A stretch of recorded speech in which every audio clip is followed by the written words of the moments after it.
We on. Yeah. Chuck. Charlie. What are you doing? Replying to Charlie. Do you think this is a FaceTime? Shut up, Dave. Charlie, as much as I want to disagree with you, I understand the points you're trying to make sometimes. To my disdain, I admit that the hip-hop industry is not promoting family values to or I also agree that black culture has eroded within the last 60 years or so. But here's what I don't agree with. And this is where you're slippery as Chuck. There's definitely systemic racism, and you know it, Chuck. Technically, you're right. There is no institutional racism on paper, and the on paper part is what I think you're leaning on very heavily. Name one thing I can do that a black person can't do, you say. Knowing, again, technically on paper the answer is nothing, but what you fail to acknowledge is that the culture is racist. Cultures are made of people, and people have jobs, like police, realtors, judges. You get what I'm saying, Chuck?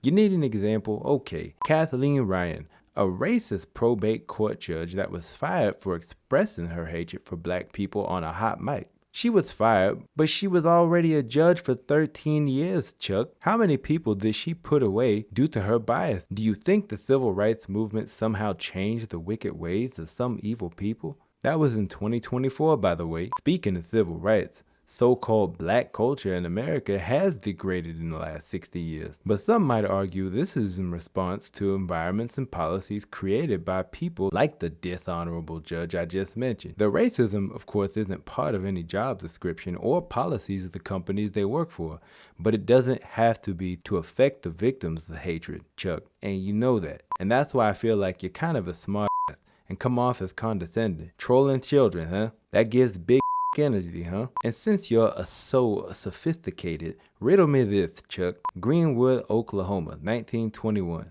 aka Black Wall Street. A thriving black community built from scratch. Doctors, lawyers, businesses, homeowners, self-sufficient and prosperous. Until a white mob aided by local officials and law enforcement burned it to the ground. Hundreds murdered, thousands homeless. Systemic? Rosewood, Florida, 1923. Black-owned homes, churches, schools destroyed by mobs over a false accusation. Black people hunted down and lynched. The town erased from maps, history quietly covered up for decades, only to be revived and named by some shitty Fox TV show. Systemic? Seneca Village, New York, 1857. A stable middle-class black community forcibly demolished to create Central Park. Over 200 residents displaced with little compensation, stripped of their homes and livelihoods. Systemic?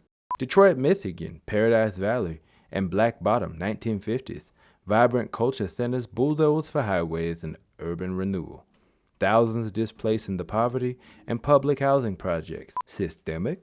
Wilmington, North Carolina, 1898. A successful black political and economic hub violently overthrown by a white supremacist coup. Do you notice the pattern, Chuck? These weren't isolated incidents. Black communities systemically targeted and destroyed. Economic growth crushed.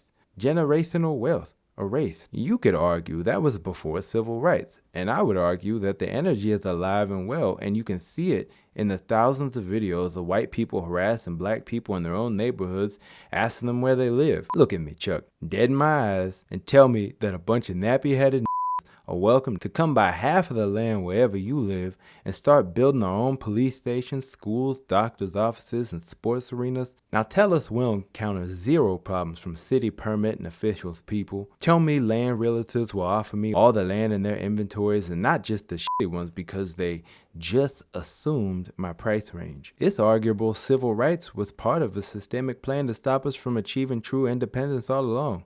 That brings us back full circle to hip-hop. White record executives choose to promote only violent music? Next time, maybe do your homework before you embarrass yourself, Chuck. That's it for WKE News. I'm Hugh Hampton. Stay woke.